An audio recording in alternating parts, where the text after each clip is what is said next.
Right, let's do it.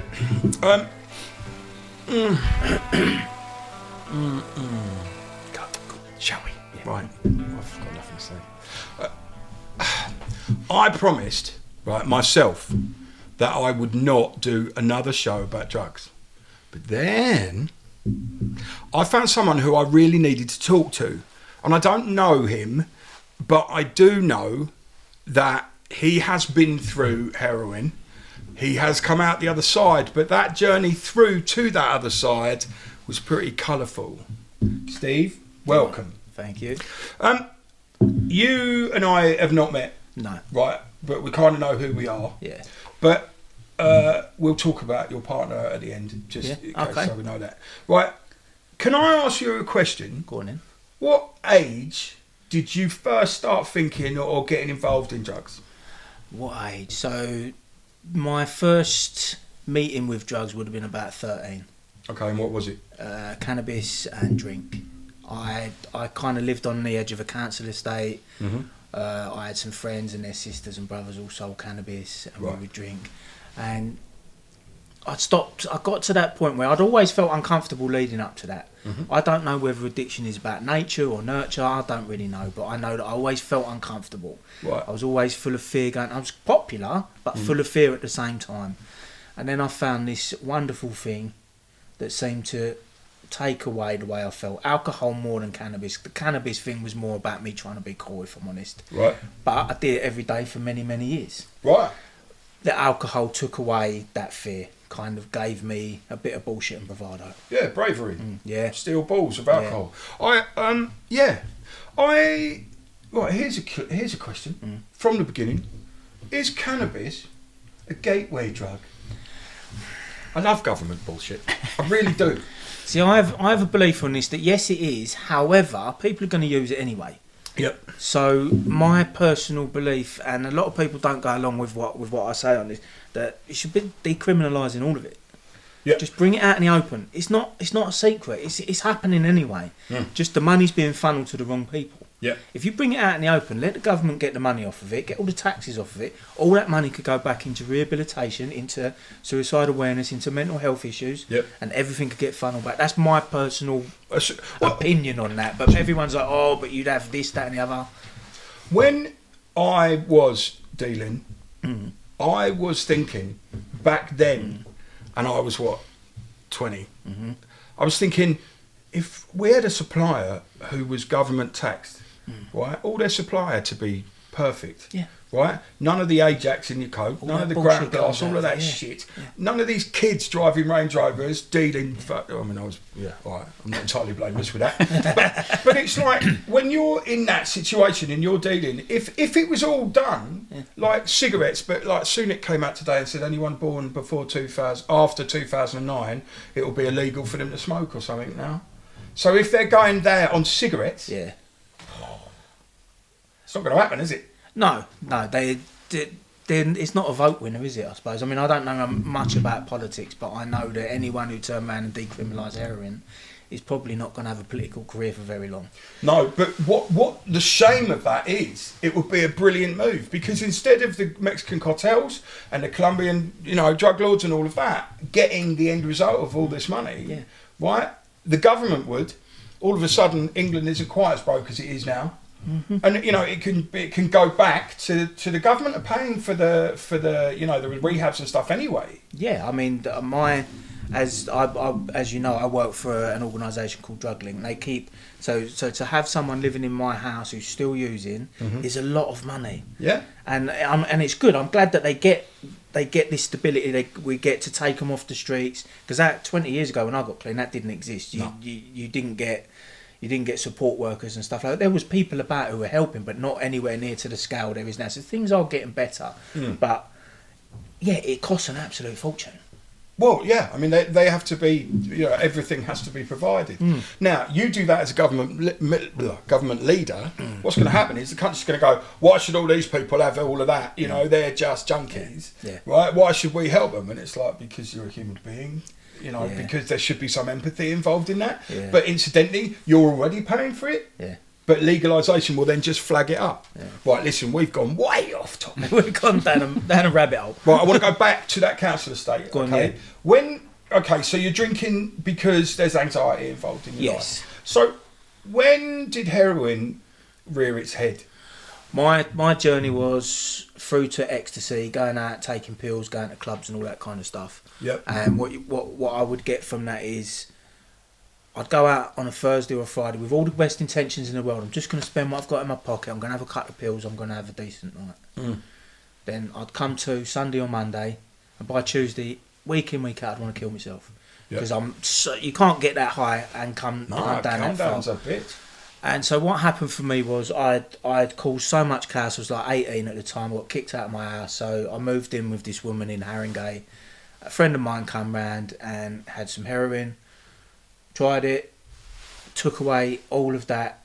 It done what it said on the tin. Did you smoke it or inject it? Smoked it. Right. I pretty much all through my using I smoked it. All my friends that injected, all dead. They're all gone. Yeah. Pretty much all of them. I think one of them is probably still alive today. Right, we're in the same position actually, because all of my friends who injected did. Yeah. I and one other guy are the only ones. Yeah. But I was very lucky with heroin. That came right at the end of my drug abuse. So that was all right. But heroin was your main thing, right? Heroin and crack, yeah. Heroin took me first. And I'm not going to lie. At first, it was like alcohol is to an alcoholic. Can you explain that? It just took all the problems away. Took everything away. Everything away. I didn't give a shit about anything. Right. Anyone who's actually had euphoria, where you're feeling like you are untouchable with God, but it's not coke euphoria. This is you are completely encased in warmth, in love for yourself, for your surroundings. Yeah. It's almost like a God moment. For how long? Exactly, and therein lies the problem. Yeah. Well, I mean, which is the right question to ask, because at first it will last quite a while. Heroin can be, when you first get on it, quite a cheap drug. It sells you a lie. This is going to be all right. So it's a really prevalent question. So like you might smoke a bit of heroin and you'll be all right for that evening, have a little bag ready for tomorrow to see you through, do a bit of work, go out and score again the next day. So you might only be talking 20 or 30 quid a day at first. Yeah. Which if you got a half decent job, it's doable. And so in that time you're functioning, you've got a job. I'm going down the pub drinking. I'm at British Telecom. Everywhere it was a drinking culture there, so I'm dropping them at the pub. I'm going to score, coming back. They're still in the pub. Have a beer, smoke some heroin. We go and sign off. We wouldn't do a lot of work, and then on we go. So that was before the wheels proper come off. But the trouble is, as you just pointed out, the time that it keeps you feeling like that gets shorter. And shorter and shorter. You get more. Your tolerance just builds to the point where, and this is where it turns on you, where I could not get enough gear in my system to get high. What stopped you from injecting? Groin holes. Seeing my friends with groin holes, their legs collapsing, their veins collapsing, and I think there must have been a survival instinct in me somewhere, because I felt hopeless. I was at that point. I'm done. I've had enough. But something was working in my life then, because to be sitting in a room with everyone banging it up and you're watching them, they're all going over like bink, and you're sitting there spending ages just trying to get yourself feeling normal. This is the thing. There's not a high. Once you have a tolerance, you're not looking for high. You're looking for stability, normal. But at that point, is that completely taken over your life, and you're not working? There's nothing. There's no job. There's no family. I'm not interested. I've basically just become a thief, which is I come from like, I was always taught to work. I was fairly capable as a British Telecom engineer, not fantastic, but fairly capable. But I'd lost all ability. As soon as I felt sick or like I was withdrawing, that was all that mattered. Yeah. I'm not going to work while I'm sick. It's not happening. So that eventually just got in the way, and I'm out with my mates. All of my mates were criminals. I was probably one of the few with a job. So eventually, now I'm out with them all the time. Yeah. And we know what comes with that. And what sort of timescale are we talking from that initial? Probably a couple of years. I had a couple of year honeymoon where it wasn't too bad. Because also you're smoking it, right? Obviously, is not as hit worthy as injecting is. So the high when you're smoking it, I mean, like you said, I mean, when you're conscious, if you're not asleep, and you're up, then you can have 6 hours, 8 hours, do you know what, through. But then when you're injecting, right, you've usually got to the point where smoking it pisses you off because you can't get high. Yeah. You're not getting high. So then some bright spark goes, oh, look, try injecting. I did something a bit stupid, and I don't mind admitting that. I wanted to try heroin, right? I'm a massive cokehead. Yeah. I'd started injecting coke because fuck me, the high is amazing, and it lasts for 15 seconds, and then you're injecting again every 15 minutes. Yeah. Right, I am so lucky to be here. 100%. Right, but also I only managed to do that for 3 months until my kidneys packed in. Ended up in hospital. We've all heard that story, and that's what I had to stop. And that's what happens, and it speeds up the decline. Yeah, like I'm watching my friends, and we're still fairly young at this time. Like we're like in our early 20s. And I'm 52 now. 52. So I'm watching them decline. Right. Very quickly, groin holes, all they're bloating out, and they're sitting there, and they're not being able to get a vein. And I'm thinking, wow, they're like, we're young. Do you know what I mean? It's like, surely there must be more to it than this. I didn't think there was any more to life than this. Yeah. Thankfully, crack took me after that and sped me up and got me to the point where I was finished, because some heroin addicts go on for a fair amount of time. Yeah. And with the government juice nowadays, which I have a bit of a bugbear about. Explain government juice. Methadone. Yeah. I mean, it has its place, and we do need stuff to appease people when we are withdrawing, when people are withdrawing. I personally believe it might be being overused at the minute. It's they're giving out some big numbers like 100 ml a day, which when I was using many years ago, the first I heard of methadone, that was an eighth of heroin a day for 80 ml. Yeah. That was how they married it up. And an eighth of heroin a day for someone who's smoking is a lot of heroin. Yeah. That's 3.5 grams. That's a lot of heroin to be smoking out. Yeah. Okay. Yeah. So that's a lot to be smoking in a day. You would literally be smoking all day. You wouldn't be getting anywhere. You wouldn't be getting high. You'd just be doing it all day. And how close is what you get out of methadone versus heroin? Is it? You don't really get high off methadone. It's a suppressant. Yeah. So basically it turns off the triggers. Yeah. Right. But sadly, it's also addictive. It's highly addictive, and it is hard to get off. So what you're replacing heroin with is another addictive drug, but because the government have sold it as a way to stop taking heroin, instead of saying with another drug that will not get you high, they just say this gets you off heroin, and then methadone is, you're not a drug of choice, then it's perfectly all right for everyone in the country to go, oh yes, methadone. They don't have a So that has to be managed, obviously, for it to be a success. It should be managed. That's exactly what that's what Sean does. Yeah. And what's they kind of use it as a bit of a tracker. So the people you have to go to the chemist every day, so they know where every drug addict in the country is, because they're going to the chemist every day, so they know where they are. So rather than putting a tracker on their leg, they're chemically tracked. They know where they are, because people are not going to go for their methadone. No. So it's very clever. It has its place. I don't want to sound like I'm too down on it, because it does have a use. Like I said, I just think it's a little bit overused at the minute compared to. But then maybe I'm getting old. 50. Here we go. Maybe I'm getting old. Maybe I need to move with the times. You're no fun anymore, Steve. I know, it's terrible, isn't it? Well, we all get to 50, and that's the end of it. Yeah. We do get to drink nice coffee though. We do. Thank you very much. Madhouse coffee, by the way. Right, look. Okay, so we're at the point where you have stopped functioning in the world. Yeah. And now you need to get money. Yeah. Now you say your friends are criminals. Yeah. But what happened? Where did you get your money from? I mean, I'm not overly proud of the things I did, but I had a need. I became a crackhead as well, so I'm thieving, burglaries, shoplifting, tried drug dealing. Fraud was a lot easier back then because there was no chip and pin. Yeah. Done a bit of everything. I ended out in prison in Liverpool.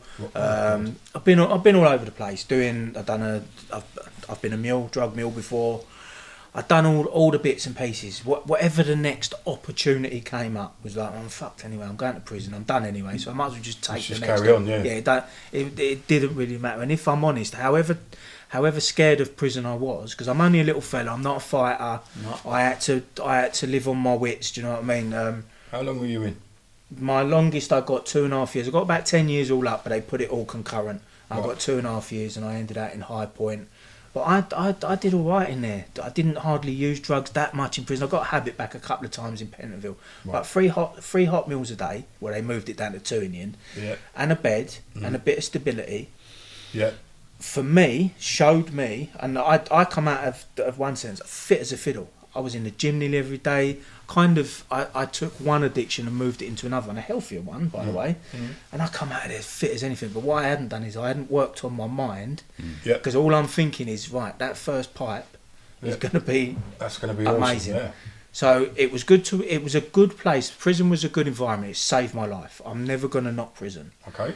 There is a lot of work that is being done nowadays that wasn't being done back then, to then sort out the next part of it, which is, right, let's sort out the addictive personality. Let's sort out why I use, the fear, the resentments, the fact that I feel like I've got such low self-esteem, I'm never going to have a job, I'm never going to be able to work anyway. Let's try and sort some of that stuff out. And it is happening. I mean, I work with a woman now, she used to work in the Mount, and they do some great work in there nowadays. I mean, I'm almost tempted to go back in there and do some work myself. Not as a worker, obviously. No. You know, I want to get banged up, because then I can get straight again. So as I can put my feet up. Yeah.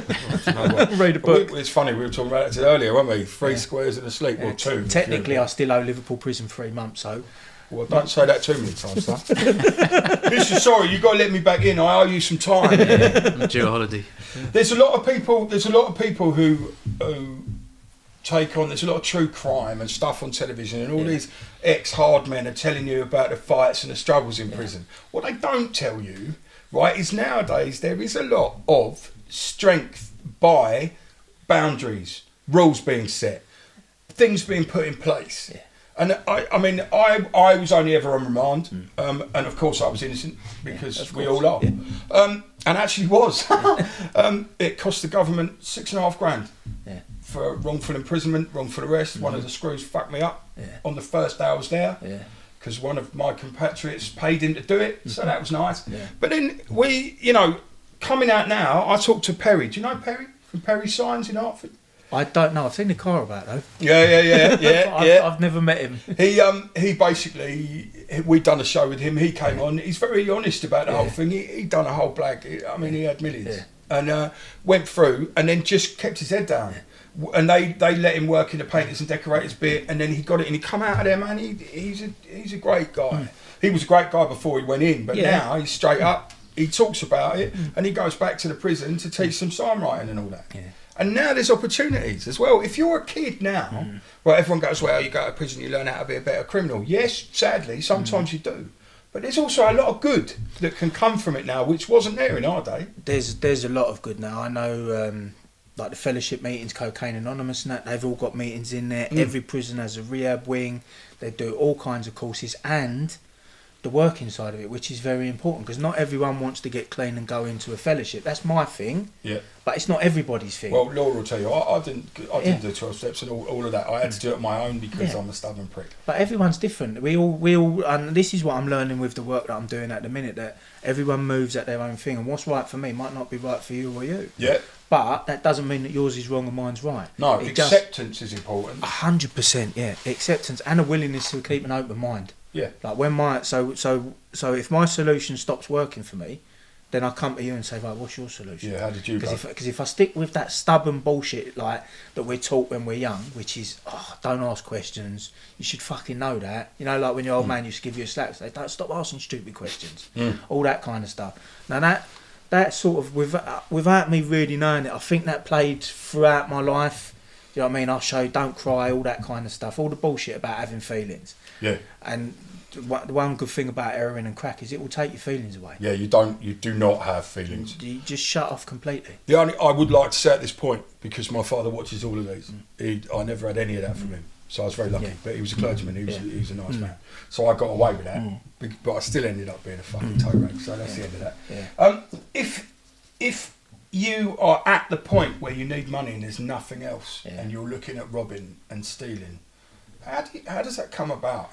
What do you think? Because if you're not into that life, if you're not a robber anyway, how do you know how to rob a house? Do you know what I mean? It's just a need and a desire. It's the the need for that drug overrides any other sense and sensibility in my head. Right. And it's a case of,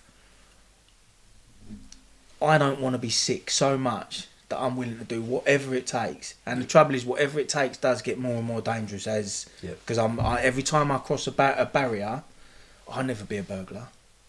I'll never be a drug dealer. I'll never get into fraud. I'll never be a murderer. And who knows, like if I went back to using now, who knows where you're going to land out and go, do you know what, fuck it, let's just go for it now. But every time I crossed the line, it was a little bit easier to cross the next time. Yeah. And it was like, right, so that boundary's done. And like I say, I come from, my background wasn't that bad. Do you know what I mean? Like, both my parents worked. I was a cuckoo in the nest. I was the only one out of my family that ended up criminal. Right. And I would just get to the next boundary and say, right, the opportunities, whatever opportunity turns up. Yeah. Like some days you get up with absolutely nothing. Yeah. But I'll tell you this, right, and this will sound a bit west of the truth, but if you're a drug addict, right, just to not get sick, that's the key. Yeah. Just to not get sick. Yeah. You have to get that 10 quid for the little bag, 15 quid. And you get sick because you're coming off it. Because, but with heroin, right, unlike cocaine, right, cocaine is only really addictive in the moment until it becomes habit forming, and then you get onto it. Heroin, once you are hooked, which happens pretty quickly, then you have a need. Then your body has a need. Once that need settles in, because what happens is you have receptors in your head, and the receptors give out dopamines, which is the body's natural chemical. So we have heroin in us naturally. Take heroin, it covers them. So the body stops creating it, stops giving it out, and the heroin does it. As the receptors start cleaning, as the heroin starts coming out your system, now there's nothing on them. But they're not doing it. They need to relearn how to give out the chemical themselves. So this is what methadone does. So methadone is a slow release, and will hold that. And we'll cover the receptors day in, day out, day in, day out. But they never used to give methadone out like they did back then, and I'm glad they didn't, because I probably would still be on it if I'm honest, because it's one of this. It's a really hard drug to get off. Big to get off, yeah.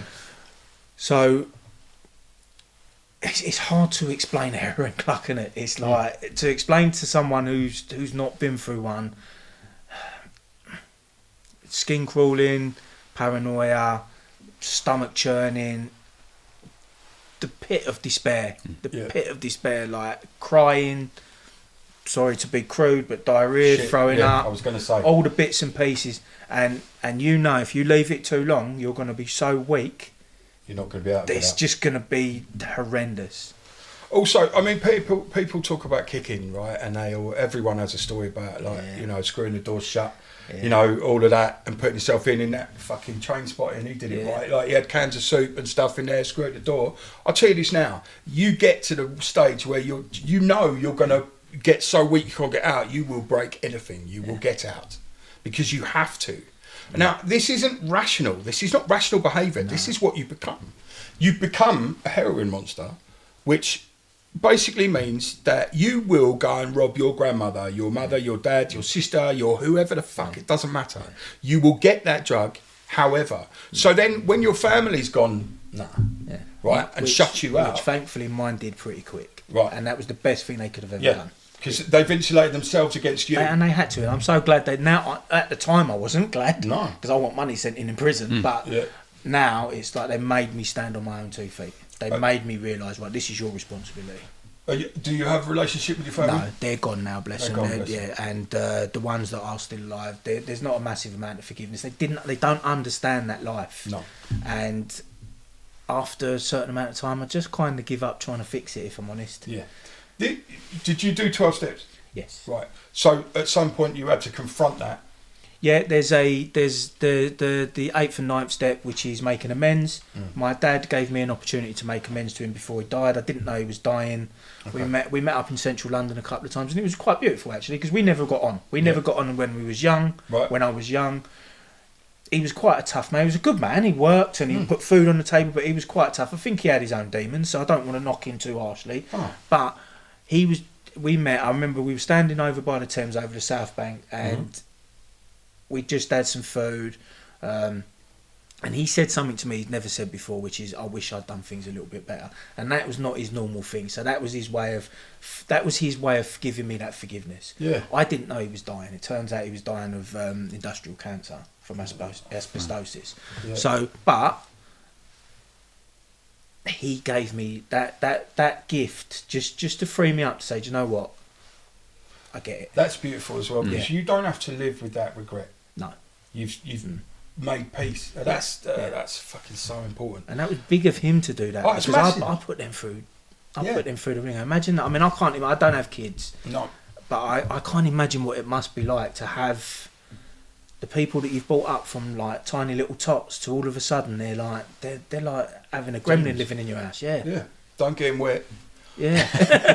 the only thing. Well, I've got a 10-year-old kid because I started late, and I am praying to God that I don't ever have to look at him with that. As Laura said to me, she said, "It's not necessarily going to be an addict, Jim." You know what I mean? No, and the difference nowadays is the communication. Yeah. No one was telling me. I didn't have anywhere to go and say I think like this and I feel like this, because it wasn't a dumb thing. It's not that the people back then were doing anything wrong. They just didn't know. My dad didn't know he was supposed to talk to me about feelings. No one. His dad had been in the war, so no one. He weren't talking about feelings. No. You get the ability nowadays, because things are so open and things are changing, thankfully, to turn around and say, "How are you? Are you struggling?" Like, and if the kids nowadays are struggling with anything, they can say, "I feel like this. Am I a bit weird?" Rather than having to go and hide off and take some drugs and try and push it down, Yeah. To actually verbalise it and say, "Is that normal?" That's amazing to be able to do that. Right. So let's go to the point where you are literally burgling houses. You are being nicked here and there. Right. What was the breaking point? Was it prison? What was the breaking point? It's quite odd, because it wasn't the worst trouble I'd ever been in. Right. I was in Pentonville. I was only in there on a little lay down, and they'd got to know me in there. Like, I was no threat. I'm only a little fella. And they'd let me like take the dog for a walk, like have a walk round the wing when everyone was locked up. If I went hiding, they weren't that bothered. Do you know what I mean? Then I could come out, have a stroll around. Yeah. I was down in the basement. I was supposed to be doing some course, and I'm looking about, thinking I don't fit in here. Something had shifted. Something I'd had. We call it like spiritual snap. Something had snapped inside me, and like I say, it wasn't the worst I'd ever been. But I'm looking up, all my mates are running about on the landings, up on the floors, trying to get a bit of gear. I think I can't be bothered. I knew I had the gear. I knew I had the gear. I knew how to run around and play the game just to kill time. That there, right? Even now. Right, when you go into a boozer, you can smell it. You see who's got the gear. You know who's got the stuff. In prison, right? If you're a functioning addict, right, you will find that. You know who's got it, even if you've been there 2 hours, because you will ask the right questions. When heroin's taken you, right, even once, from then on afterwards, you know where to go. What I do for a living there, so I house people who are using. Yeah. They're not allowed to use in the properties. No. We're not stupid enough to think they don't. Yeah. And the amount of times I keep saying to them, "Come on, look, you know that I used to do this." Yeah, I know who you are. How many blind eyes can I turn? Yeah. But I don't want to put them out on the street. I want to have good endings. There's chances they are stable. They're doing a lot better. Yeah. So I don't want the fact that I keep, as you say, you can't unsee shit. It's one of them things. Once you've learned how to look for it, it's a bit of a curse, but it is what it is, isn't it? It is. Nowadays, I tell you, I said this to you, you know, when we first met. My go-to now, if I'm going to do anything, is because I do still drink a little bit. Yeah. But I do have boundaries. And I mean, you're studying psychotherapy anyway. Counselling. Mine's person-centred. Laura's psychotherapist. Yeah. Because I'm looking to do the same thing, and I'm doing counselling courses and all that. You're taking. I'm doing one of them. I'll be honest with you. I started it because of the personal development. Yeah. Because I got to 20 years clean, and I was starting to look around, thinking, wow, what next? Where am I at? Do you know what I mean? Like, what am I going to do? Just kind of getting a little bit of disillusion with just going to work, just doing this, and it was almost like I was drudging again. So I'd started the course, and I'm glad I did, because it started opening me up to how much I can change. Yeah. Even though I've changed a lot over the last 20 years, but there's so many different levels of change and peace. Yeah. And then how can I help others? Yeah. And by helping others, also I get to lead a good life, and and I have no finances whatsoever, so I will be working till I drop. Yeah, well, so, you and me both. Which is fine, I accept that. Yeah. It's weird to hear you say that, because I feel exactly the same. Yeah. Right, in this job interview that I went for the other day, that I didn't get the job, sorry about that, let you down. But they said, why do you want to do this? You've been your own man for 30 years. And I'm like, yeah, I do, but I want to stop taking. I want to stop selling. I want to stop pushing things and give back. Because I know that I can help people, right? And that's not arrogance, right? No. I don't think I can walk on water. I can't turn water into wine, because if I could, I'd be smashed, right? But what I can do is I can listen. I can openly question people with open questions so they can't say yes or no. I also can shut the fuck up long enough to hear what somebody's saying. And it seems like you have energy. I love it. And that's important, to have energy to go into to not push yourself on people, but say, look, I've got some energy, what are we going to do? How are we going to fix this situation? The thing is with all of that, is so we talked to Chris Sibley from the Olive Foundation, right? He and I, every so often there's a text message, right? How you doing? How's it going? I'll come for coffee. Right, Dave Beer from Walking with the Wounded. I check in with him every couple of days, right? And he, likewise, he asked me about the teeth. I'm having all this teeth saga. Teeth. Fuck. Right, so what day is it? Wednesday.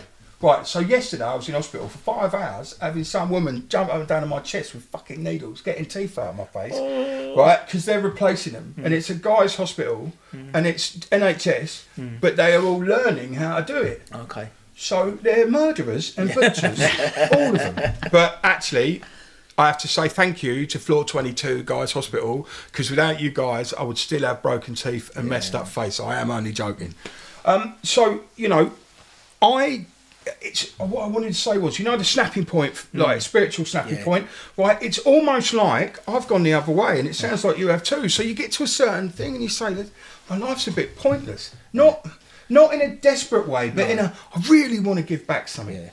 And I think a lot of us addicts, right? Notice I didn't say ex-addicts then. A lot of us addicts we've had so much help. Yeah. And we can see what these guys need. The only thing is that I call it the self-made angel syndrome, right? Is when I first got clean, I was like, oh my God, I got to tell the world how to do this. It's so fucking marvellous. And I realised I was being a dick, right? But I was a musician then, I suppose I still am now, and I wrote a song called Self-Made Angel all about that. And that kind of was my way of telling the world, this is what it's like. You stick feathers through your skin to make yourself look like, you're something. But nowadays, I'd like to be taken seriously for once. And I said to my father today, I went for that job because I knew that then he could be proud of me for something. Nice. Not, he owns a tattoo shop and he's doing this, he struggles, he gets by. He could be, fucking hell, he's gone and done that. Yeah. And I think if you're looking for affirmation and you're looking for a direction, I think that's a great way to go. If you've got some energy to take your demons and throw them back and say, let's have it. Well, one thing we know is that drugs strip you of self-respect, don't they? Yeah. And it's like all them nights where you're just a complete mess, all them days where you're clucking. Yeah. And then when you first get clean, or when I talk for myself, when I first got clean, completely psychotic, could hardly string a sentence together. I went to be a drug worker when I first cleaned up. I'd done some courses up in Baker Street in London. And they were looking at me going, no, you're not, I think you might need to go and live a little first. Yeah. And because they were right, because I'm thinking, I'm going to go and save the world. I'm going to change everyone. I was psychotic. I wasn't. I didn't have. I never a clue what was going on. No. But all these years later, there's a different perspective on it now. Yeah. I'm aware that yes, I help myself because I earn a living. I have to earn a living. But also, it's nice to go in there and help, but from their point of view, from the client's point of view, as we were saying, we were discussing earlier that. Not everything is about being completely abstinent. I go with complete abstinence myself because that's what works for me, and I have a great life. But my clients, they're still using. It's about stability. It's about so they're not being such a burden on society. They're not going out kicking doors off, robbing people. And to be fair, most of my clients at the minute aren't. They're as stable as they're probably ever going to be. If you see the fundamental wonderness of being a drug addict who's safe, who has a door that will be closed, that won't get kicked through. Yeah. There ain't no one coming for you, right? So therefore you'd want to keep that. Yeah. But therefore there's no incentive to get off the methadone then, surely, is there? Well, no, Or is there? they're not getting off heroin. Or, No, they? and this is kind of the point, is that they don't have to. It's not. It used to be. It's like, right, you're a drug addict, you're no good, or like you're clean, you're brilliant. Now the lines are being blurred, because what they're starting to find is that a lot of people will live and die drug addicts. Yeah. But there's levels of how much chaos they're causing out in society, and so this is where methadone is good. So by me saying that methadone's bad, I do want to put some positivity in there for it. It does a good job. Okay. Because some people ain't going to get clean. They don't want to change. Okay, but does that get them to the point where they're functioning, or does that just get them to the They point where won't. they're not causing a problem? They're not causing a problem. Right. But that for them is functioning. Yeah, This of is course, the yeah, thing. yeah. The reality is they're probably not going to go out and work. Yeah. They're not going to do the things that we do to stand on their own 2 feet. Like for me, getting off benefits was like, wow, I never thought that was going to happen. I've been off benefits for like 10 odd years now. And it's like, but that was something that I never thought was going to happen. These people may not.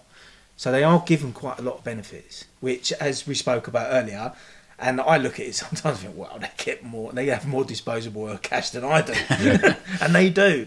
But the point is, and I say they're lovely people. They are really you get arseholes everywhere, but most of them are just nice. If it would just be nice, especially with a few of them. I've got a couple of them. If you could just wave a wand and just take some of that, so take some of them demons away, and get them to have a look at what we've got.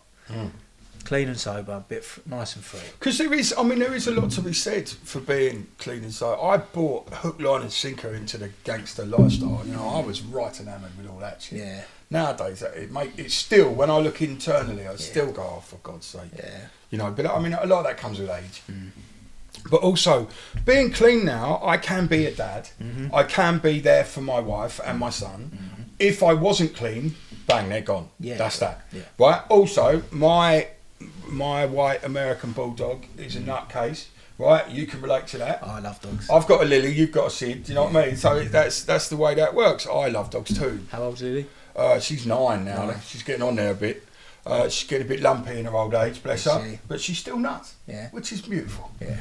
And now she has to wear a muzzle, right? Of course, because of all that, because of all this XL bully bollocks. Because obviously overnight she's become dangerous. Well, yeah. Now she's 9, and you know, terrible. She'd kill anyone. She would. Yeah. Usually me in the morning, actually, when she comes to wake me up by standing on my face, which obviously we all enjoy. Okay, we're going to get to the end of our time very shortly. Yeah. I want to know, right? I want to know then how. So you got clean. You used the 12 steps. Yeah. Right. But you've seen rock bottom. Yeah. Do you feel grateful for the ability to be there? Should it be gratitude that you feel? I had to practice gratitude. Yeah. When I first cleaned up, people said gratitude will keep you clean. I didn't feel particularly grateful. No. I felt the world had wronged me. I thought everybody had wronged me. Why me? Poor me. Yeah. Why has this happened to me? And as I got a little bit of time, as I stayed clean for a while, and I started to move through the world a little bit, and my self-esteem grew, my self-respect grew a little bit, I had to start practicing it. And I didn't practice it because I wanted to practice it. I thought, because I had a really bad attitude to life. That life comes with a really terrible attitude. Yep. But I had to retrain my attitude. And by practicing an attitude of gratitude, I've sort of got to the point now where I see it and I see the use of it, and now I can truly say I am grateful. I'm grateful for the bottoms that I had, because I wouldn't be who I am today. No. Don't get me wrong. If they said, right, I'll give you a magic wand, I'm not sure whether I'd say I'd want it all differently, because there was a lot of pain involved. Yeah. So I don't know, but we only get one set of cards, don't we? Get one chance. I'm grateful for all the things I've been through. I'm grateful for the amount of people that tried to help me along the way, and the people that continue to help me. Like, I have a sponsor. He's been in my life 24 years now.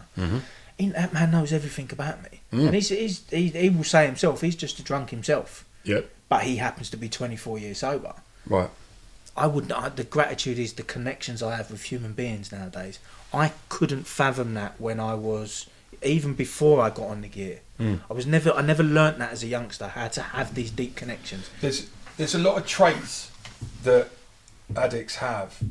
Not everyone is similar. Not everyone comes from the same background. No. But low self-esteem, unable to function in cohesive groups. Yeah. Right. You can't face like the partying, the standing without some bolstering. Yeah. That kind of thing. And I think nowadays everyone sees me, oh, fucking Jim Distortion, musician, blah blah. What I saw was a lonely fat little twat. Yeah. Right, who couldn't function without taking a line, having a fucking drink and walking forward going, look, I'm the big man, I'm a rock star, I'm this, I'm that. I wasn't a fucking rock star, I was in some tiddly little band in Hertford, right? But without all of that, without the life I couldn't do and be who I am now. And yeah, all right, doing 50 and coping may well be, seen as a bit vain and a bit arrogant, but I can honestly tell you it's come from a place that my addiction has given me. There's a humble side of me now which wants to help people, but also wants to show people that there are people like you who have seen the pits of hell and have come back. And not only that, you're helping other people. Helping others. There's a life beyond. I mean, yes, I get to help people, like sponsor people, and I do it for a living. Yeah. But I get to have a good life myself, because without that, well, yeah. I'm not going to do any of it. No. I mean, once an addict, always an addict. Selfish and self-centered to the core. But I always get even out of doing good, I still get something myself. Well, that's not wrong, no, is it? No. Do you know what I mean? Because everyone goes, "Oh, well, you only do that so you feel better." Yeah, fucking right. Yeah, but of course, as a byproduct, somebody gets helped. Yeah, I mean, being selfish is not a bad thing. No. When there's a good byproduct, when there's a good output, we just give it a bad name because everyone goes, "Oh, you're so selfish." Yep. But I'm not going to do anything unless I'm getting something out of it. I wouldn't go to work for nothing. I go